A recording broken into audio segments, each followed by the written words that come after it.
अध्याय 1 ध्वनि, भाषा व व्याकरण। आज हम लोग ध्वनि, भाषा और व्याकरण किसे कहते हैं, ये सभी क्या हैं के बारे में जानेंगे। सबसे पहला है ध्वनि। ध्वनि क्या है? प्रत्येक की अपनी अपनी ध्वनि होती है। कौवा काँव काँव करके अपने साथियों को बुला रहा है। बालक बोलकर अपनी मन की बात अपनी माँ से कह रहा है। यहाँ कौवा और बालक अलग अलग ध्वनि निकालकर अपने मन की बात कह रहे हैं। हम ध्वनियों द्वारा अपनी बात कहते हैं। ध्वनियों द्वारा हम क्या करते हैं? अपनी बात कहते हैं। ये जो ध्वनि है, वर्ण की सबसे छोटी इकाई, वर्ण की सबसे छोटी इकाई ही ध्वनि है। अब है भाषा। भाषा क्या है?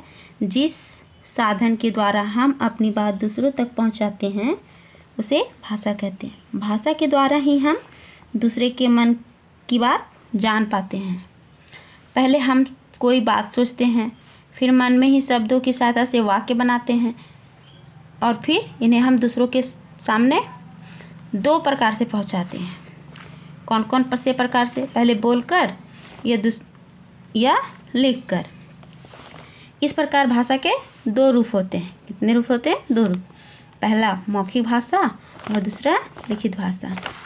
और मौखिक भाषा किसे कहते हैं? जब हम बोलकर या ऊंची आवाज़ में पढ़कर कोई बात दूसरों तक पहुंचाते हैं तो उसे मौखिक भाषा कहते हैं।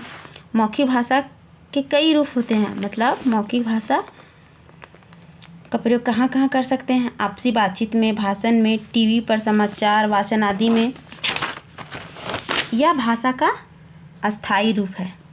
यह भाषा का अस्थायी रूप है, क्योंकि बोलकर प्रकट किए गए विचार अधिक समय तक टिक नहीं सकते। मौखिक भाषा भाषा का अस्थायी रूप है। लेकिन दूसरा है लिखित भाषा। जब हम अपने मन की बात लिखकर प्रकट करते हैं तो उसे लिखित भाषा कहते हैं।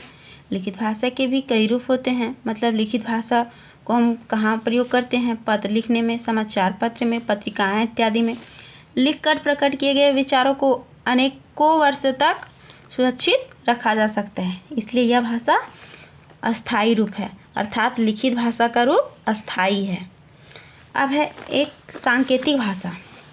सांकेतिक भाषा, हम अपने मन की बात दूसरों तक पहुंचाने के लिए हम कई बार इशारों, विशेष ध्वनियों, चिन्हों आदि की सहायता लेते हैं। जैसे हाथ हिलाकर किसी को बुलाना, गर्दन हिलाकर मना कर देना आदि।